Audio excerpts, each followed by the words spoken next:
Hi, I'm Barry McGough. I do corporate innovation and corporate applied innovation specifically. Today I'm going to talk to you about everyone's favorite subject, AI, and not that it's not overhyped, because of course a lot of people feel that it is, but I want to bring some reality to how we're applying AI with our workforce, especially in specific industries, and really bring it to life with some real examples of how people are using it practically in day-to-day life. So last year, we had a really good time in 2023. We started thinking about these funny memes and really having our minds blown with images that could be created with AI. So on the left, you see this meme that we all were thrilled by, which was the Pope in a puffy Balenciaga jacket. We thought it was amazing, really, really funny. And we thought, wow, this is the end of truth as we know it. We can make up anything we want. And this blew us away. 2 years later, this is what the Pope can do.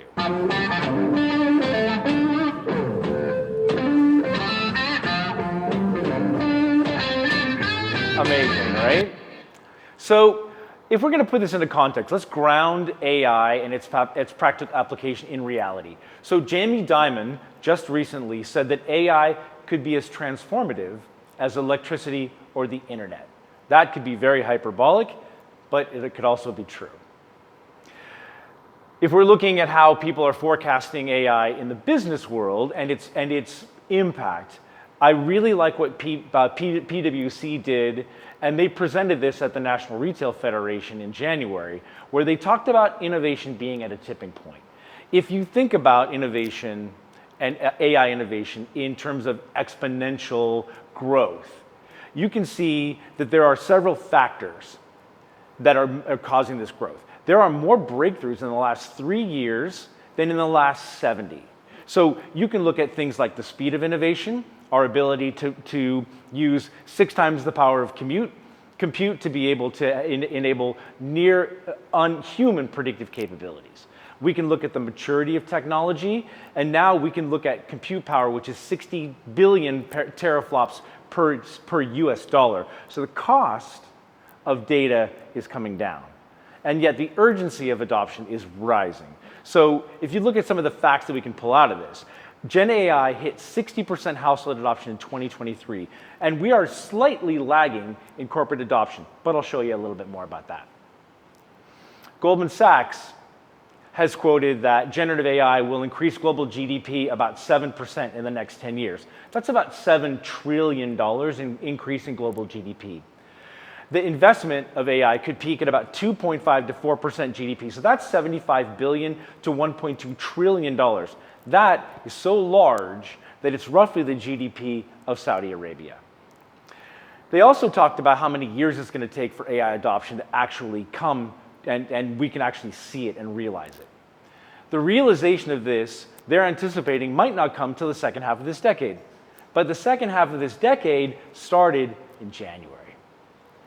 We're also thinking about the impact of AI, and the impact could be about 15% increase in US labor productivity. An increase in labor productivity has implications to the workers, which we're going to talk about today. If you look at the number of companies that have adopted AI, you can start to see that large companies are really, really bringing it on board, with the US topping over 80% adoption of use of AI in looking at machine learning, computer vision, and natural language processing as part of their business functions. You can also see that large organizations are starting to adopt it at a much higher clip than smaller organizations. So you see a trailing indicator here, where you can see the large companies actually starting to adopt it at much greater rates. We're also looking at the other implications of AI. So if you think about what happened at the World Economic Forum, they put out a risk assessment forecast where they ask major companies to say, where do you see the risk in the next 2 years and the next 10 years? In the next 2 years, leaders put forward that they thought that misinformation and disinformation were the number one risks of AI. If you put that out to 10 years, that risk for misinformation and disinformation, people's concerns about this at the corporate level are dropping down to 6th and 7th places, right? And the number one thing that people are worried about is not AI, they're worrying about things like extreme weather events. So we're starting to think about how AI is going to impact us, but we know that there's going to be long-term implications of AI in society. McKinsey talked about how consumer insights and organizations will start to use Gen AI. And we can see that in our sector, in consumer goods and retail, the number one use case is marketing and retail, with the number two use case being product and service and product development and services. What's also interesting is how we're using it as society. So I really like what Harvard Business Review does generally. You can think about what they're doing with their AI use cases. So when we're talking about Gen AI use cases from last year to this year, the number one use case last year that people were talking about was content creation and editing. There was also a lot of work being put into AI with technical research assistance, troubleshooting, and coding specifically. What's interesting is that 2025, the number one use case in society is therapy and companionship. So we're starting to trust AI as our friend and our therapist far more. And that jumped from number 3 to number 1 at 31%.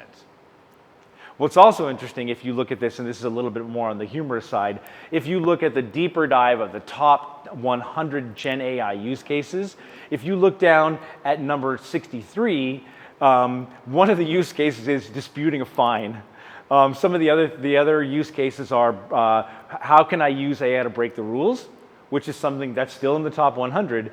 And also, sadly, if you like to work out, planning workouts is at the bottom at number 100. So, but all that aside, it's very interesting to see how we're starting to use AI in society. But you can also see that the organizations using AI has rapidly increased over the last year. And you can see a powerful change of the use, not just AI, but the use of Gen AI in the office and in businesses from 23 to 24 with a huge spike off to the right. This is data from March 25, so this is just a few weeks ago.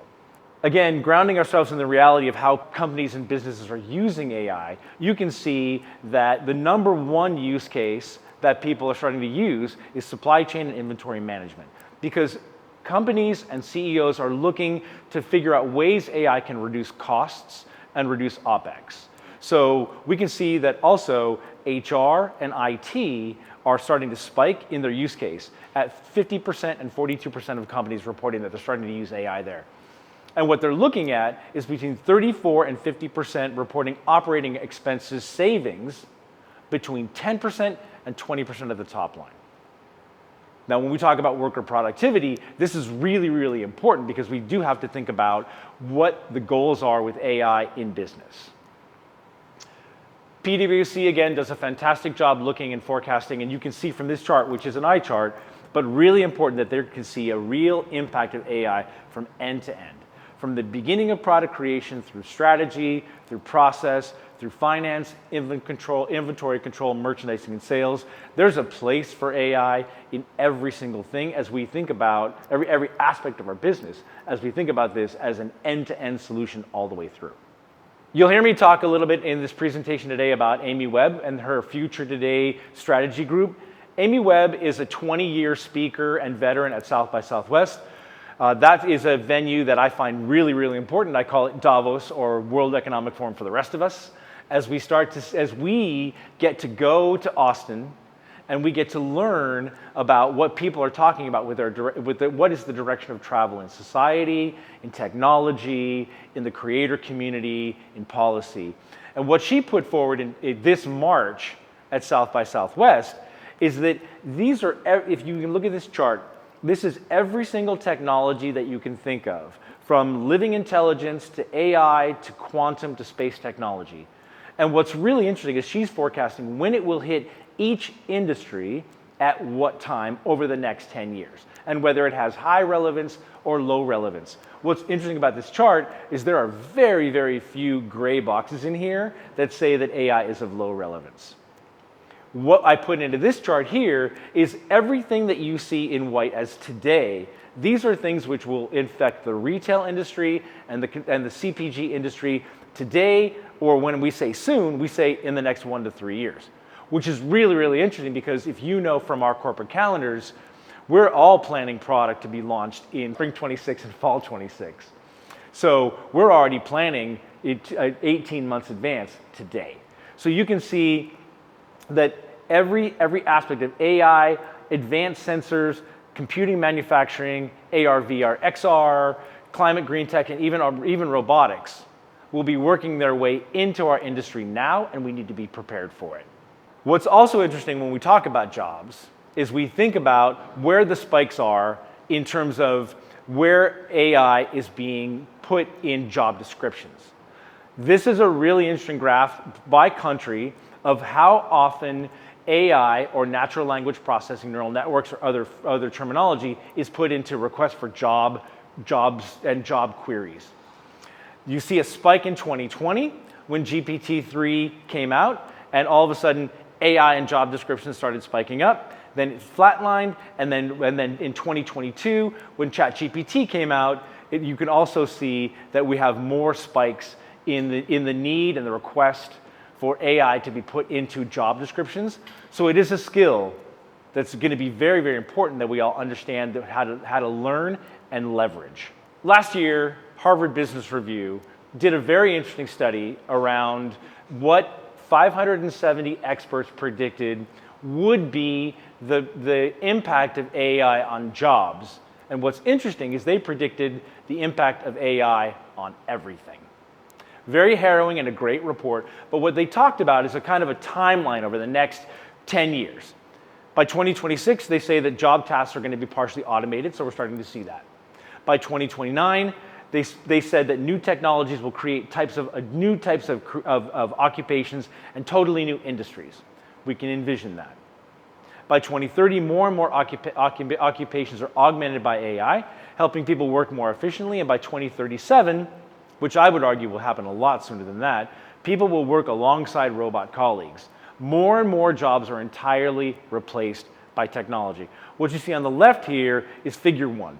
Figure 1 is the robot that's being assembled with ChatGPT and Jeff Bezos to be able to have humanoid robots be automated and work alongside of you. So this is today. This is not 11 years from now, this is today. So we can see that what they're talking about is right. And the impact of jobs, we can also, this just came out in April. Toby Lutke, and this was very famous, infamous even, that he talked about the fact that he would accept no more job recs unless managers could prove that they couldn't fill that job with AI first. That sent a chill down the spine of people looking for jobs, but on the other hand, other CEOs said, yes, I think that's a great idea. So what we're really starting to worry about now is whether AI has the ability to affect entry-level jobs.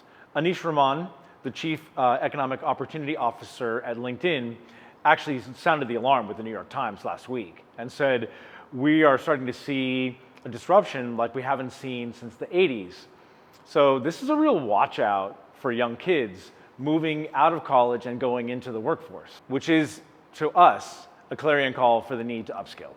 Upskilling is going to be very, very important as we understand that AI is a tool, and it's an important tool to do our jobs. A lot of people like to talk about the fact that AI isn't going to take your job. The person that knows how to use AI is going to take your job, and I think that's never been more true. But we are going to have a watch out for the next generation. McKinsey also reported recently that, and this is the good news part of this, that corporations are starting to understand that they need to use this as a tool and that they're investing in upskilling. So you can see that in the last few years, about 11% of employees are starting to be reskilled. And in the next 3 years, corporations are planning reskilling up to the tune of about 28%. So we know the corporations are taking this seriously, and they're planning to upskill people in AI now, which is great news. So a year ago, I was presenting on AI and talking about the practical applications of AI. And on July 29th, I was on a particular stage discussing how we would get to this idea of AI ubiquity. When is going to be the point where AI is ubiquitous and it's the ingredient layer in everything? And what I talked about is that the road to ubiquity will be both incremental and exponential. So we understand exponential growth. It's a curve that continues to grow with the components of being a 10x factor and a 10x factor and a 10x factor, and all of a sudden it's upon us. But it's the incremental part that I think is really interesting. So I liken it to the process of boiling a frog. If you know the recipe of boiling a frog, it's actually very simple. You put a frog in a pot of cold water, you turn the heat up slowly, and then it doesn't notice it. It feels like it's warm, it feels like it's a sauna, it feels like it's a hot tub, and all of a sudden you have frog soup. So this is what we had talked about last year. The road to ubiquity was really, I think, always going to be around search. So when we started to think about what search has meant over the last 15 years, it's really been about Google and to a much smaller extent, Bing and other Microsoft search engines. Now, we started to see that AI is moving into search in a big way.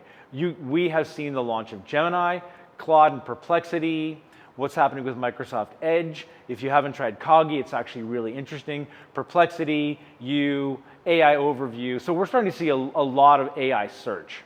The next step to ubiquity was really getting AI from search and into the workplace. So we had predicted that what you would start to see was that when it is the ingredient layer for things like the Google Office Suite, it's in Microsoft Copilot, it's in Excel, that everything will be AI powered in your daily work life. And all of a sudden, in the last 6 months, Gemini launched major releases. Microsoft Copilot is now available in every single office that carries the Microsoft Suite. And even if you're a coder, GitHub has their Copilot function. So if you think about it, if it's in search everywhere, if it's in your office everywhere, then it is the ingredient layer, and all of a sudden, dinner's served. So these are some AI images that I actually generated recently, and I have a very simple prompt. A human frog-like hybrid creature works as a chef in a restaurant and has hands that are frog-like and wears an apron. And we can do this. Last week actually was a very, very interesting week for AI, and this was probably not as well covered as it should have been. And this was the Google I/O conference, the in-out conference of intelligence, and Sundar Pichai was on stage, and he was quoted as saying that he's launching more intelligence available to everyone, everywhere, by putting AI into everything. It's going to be a technology that will be so ubiquitous that we won't even notice it and we won't even name it. So this is Sundar Pichai's quote on March 21st. If we paid attention, and a lot of people did, what they launched on the 21st was amazing. What they did was everything that they said they wanted to do. They put it in Gemini Pro. They put it in search mode. They made AI shopping available, which is something that Google has been working on for years. They launched Veo 3, which I'll talk about in a minute. They put in something called Flow for the creator community. In Beam, they have real live speech translation in meetings, and also the ability to go from 2D to 3D. They launched Gemini Live, which is an app with a camera that allows natural interactions with an AI assistant. They did Project Mariner to be able to enable agency inside the Google Suite, and they launched Google XR glasses. Now, if you remember Google Glass, that was something a decade ago that now is commercial. There's inline lens, speakers, display. It'll map your route. You can talk to it, you can interact with it, and you can interact with the real world with Android glasses. And what's interesting is that they monetize this. So if you get this whole thing, it's $250 a month. So the road to ubiquity is definitely here. So we're starting to also see people that are SaaS service providers in the space. So Business of Fashion laid out and noted 3 different SaaS providers that they were starting to look at: Daydream, Capsule, and Constructor. And they're starting to look at some of the stats of being able to have people on board, having percentage of images being uploaded into Capsule in just a few weeks, and the increases in the capability of search using these tools. So Daydream is something called the ChatGPT for shopping. So this is the ability to say, I need something and I don't know where to get it, and it goes in and does shopping for you and finds out what you can find in certain people's catalog. They just got $50 million in seed funding. Capsule is similar, it's more like the Shazam of shopping, where you have your phone, you can take a picture of something, you can say, what is it, where can I get it, and how much can it cost? It has over 20,000 scraped data points every single day. So you see that the SaaS service world is growing. Constructor is also very interesting. So they're looking at the ability to have a B2B platform that enables brands and retailers to embed AI into product search. Their evaluation is $550 million. It's tripled since 2022. And so they're working with partners like Under Armour and Birkenstock, and really, really similar to other really, really good incumbents now, like Lily AI, Bloombreach, and Vantage Discovery. So you're starting to see a lot more shopping-empowered search. So these are the practical application layers of how AI is actually being used in our industry. So we're talking a lot right now about text to image. But one of the things that McKinsey called out is beyond the ability for us to say there's a tremendous amount of text to image out there, the next, after coding, the next most important use case is text to video. So I had the good fortune of working with Machine Cinema at Fordham University this spring, and we worked with video editors, and the brief was this: make a 5-minute video in 4 hours. And what I thought was really impressive, and this was in February, that they employed 15 different tools. Some of the tools I knew, but I'm not in the editing community, and some of them I didn't know. Udio, OmniHumans, 11 Labs, but it's everything around music, voice, editing, and adding in video. So they actually did some really, really great stuff. I'm gonna play the video right now. This is the video that they came up with. This took them 4 hours to make.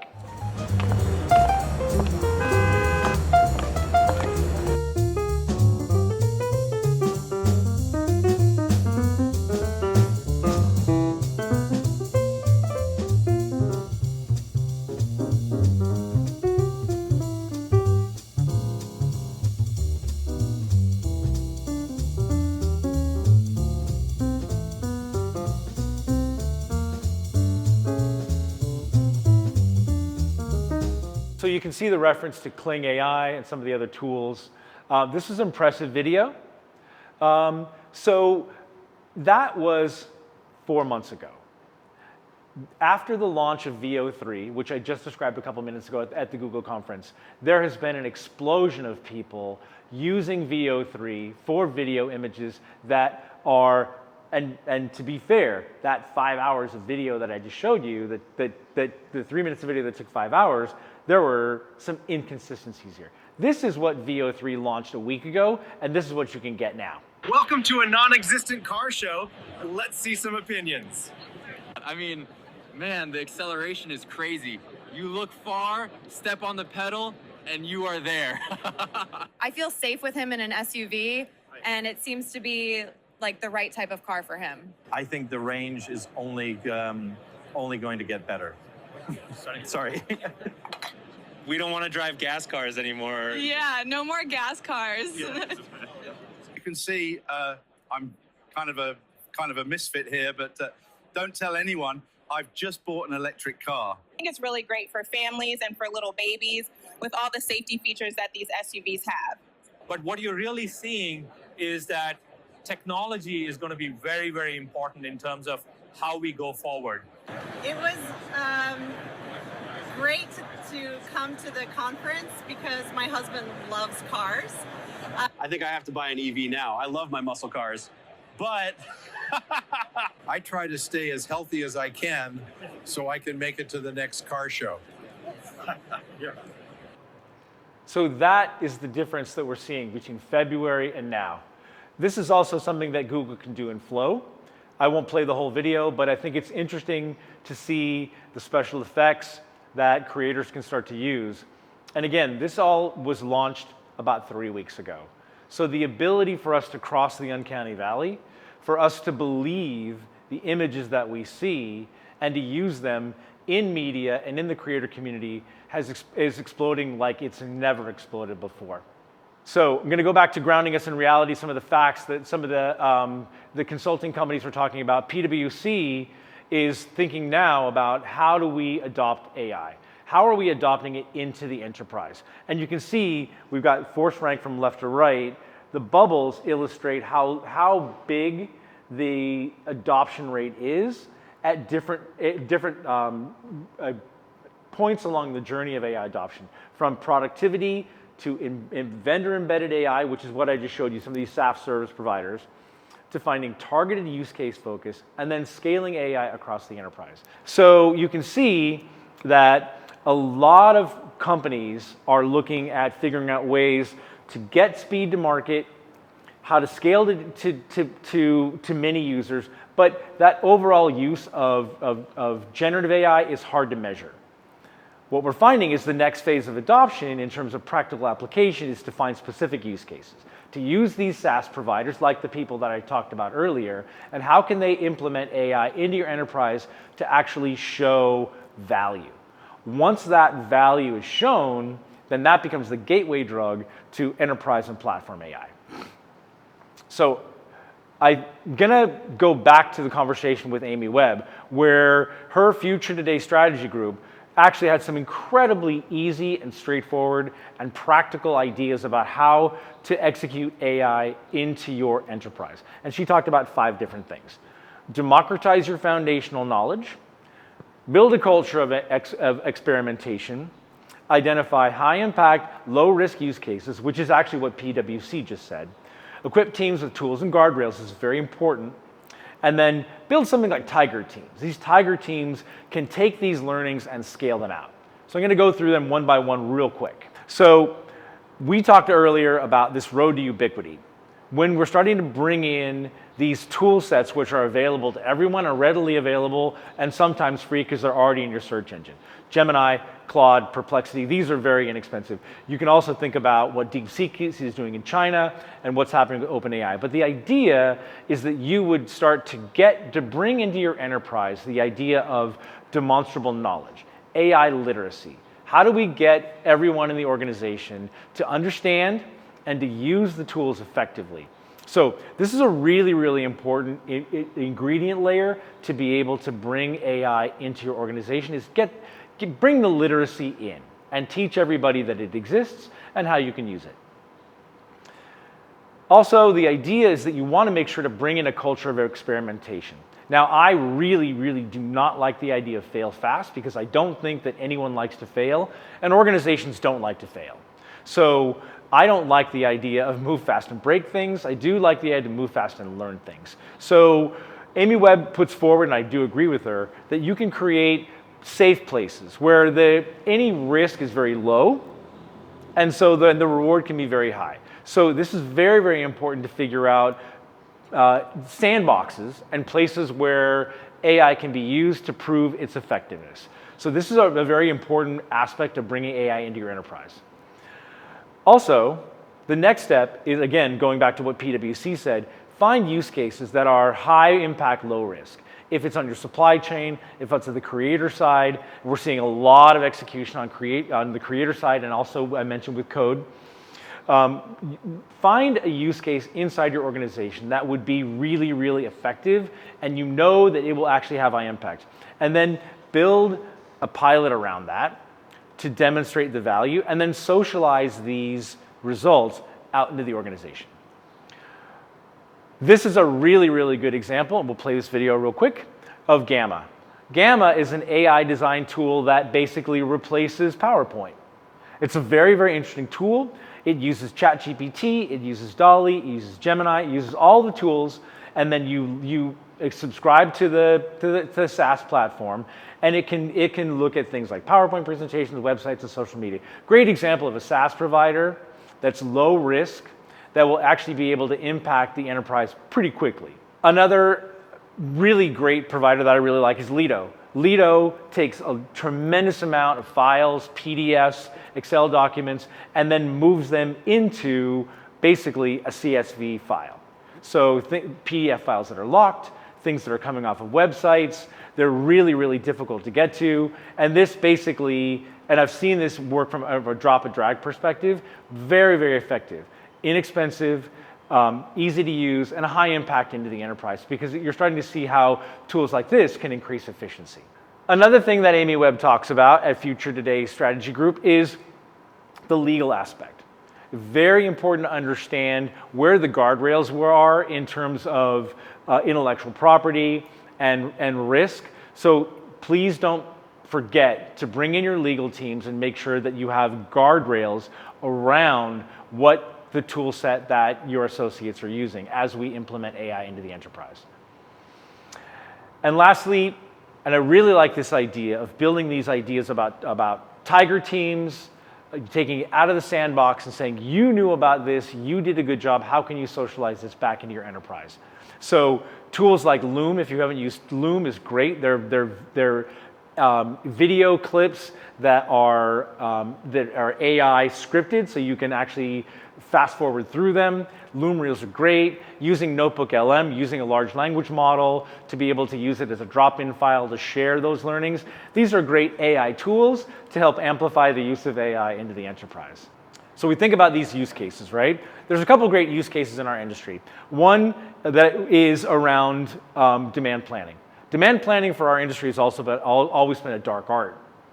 If you think about the fact that we have two different vectors that we think about how to forecast orders in the future. We think about what we did in the past in terms of seasonal sales, and then we try to figure out what's historical data. So it's basically on an A/B axis. The problem that we have in the industry is that we have a lot of excess inventory. If we have 70% sell-through, we think we're doing great. But 20 or 30% of excess inventory has to go somewhere. That leads to the waste in our industry that we all decry. I think what's super interesting is companies like Impact Analytics. Dick's Sporting Goods invested $30 million in them last year, and they're doing a tremendous amount of stuff on not just the historical data and looking backwards in time, but how can we use ambient data on the go forward to try to figure out how we get a better inventory management by location, by zip code, by holiday, by things which we are looking at ambient data which might affect our sales. So I put in here the Barbie effect. If we can anticipate that there's a movie launch that's going to affect how much pink we need to use, then I think that's really important. If we can start to think about the Ozempic effect, then we can future cast that out to be better and smarter and leaner. So using AI for probability planning, for demand planning, is going to make us more efficient. Ikigai also does a really great job here. So there are a couple of different sort of new incumbents that are able to use this data. And this is a very interesting platform because this is pretty much drop and drag. So this is basically the Wix of building a graphic model for forecast accuracy. Tremendous amount of interesting ambient data that we can put in here to get better and smarter at what we do. 6 Atomic is doing a fantastic job right now in using text to image and text to pattern generation. So we're moving from text to image to text to pattern. These are anatomically correct patterns that actually connect back to Clo so that this file can be sent to a factory and it never has to actually be made. So we're working into a sampleless and sample-less environment. When we start to use digital text to image and then text to pattern generation, we can start to lower our supply chains, time to market. Manus is actually an agent model that's actually getting a lot of attention right now. So there's someone to look at when we talk about how do we implement agents. And agents, which is another discussion, is how we can empower multiple tasks happening at a single time in the background, and then we just get fed the result. There is some risk that we can also discuss, but it's really important to think about how we can start to use agency effectively in our industries. Lastly, this just came out last week. We're starting to see AI being put into the shopping module. So I talked about AI going into search, AI going into the office, and then AI going into shopping. So Shopify just launched their new store builder app. So this allows you, again, to drop and drag and create online stores in minutes. Years ago, before COVID, when there were virtual showrooms, you used to have to build these in gaming platforms. Now it's all drop and drag functionality. So we're starting to get AI guided search and AI guided shopping, and the new releases are being launched almost daily. We talked in the beginning about this and how to bring AI into your enterprise, and what we wanted to discuss is what are the facts around how it's affecting our industry, how it's affecting retail, how it's affecting consumer packaged goods, and how quickly it's moving. What are the factors that are causing this change, and how soon is it going to reach our industry? So those took the time today to define this. There's a big conversation about whether this is overhyped or underhyped. So I'm going to leave you with this. This is Eric Schmidt. He was the CEO of Google from 2011 to 2015. And here's how we talked about at a TED Talk just a few weeks ago. It's when you're growing at the rate that we're growing, you get so much done in a year, you forget how far you went. Humans can't understand that. And we're in this situation where the exponential is moving like this. As this stuff happens quicker, you will forget what was true 2 years ago or 3 years ago. That's the key thing. So my advice to you all is ride the wave, but ride it every day. Don't view it as episodic and something you can, but understand it and build on it. Each and every one of you has a reason to use this technology. If you're an artist, a teacher, a physician, a business person, a technical person, if you're not using this technology, you're not going to be relevant compared to your peer groups and your competitors and the people who want to be successful. Adopt it and adopt it fast. Adopt it and adopt fast. So the AI is not overhyped, and we need to use it as a tool, and we need to be ready for it now. So thanks for your time. Here's how to get in touch with me.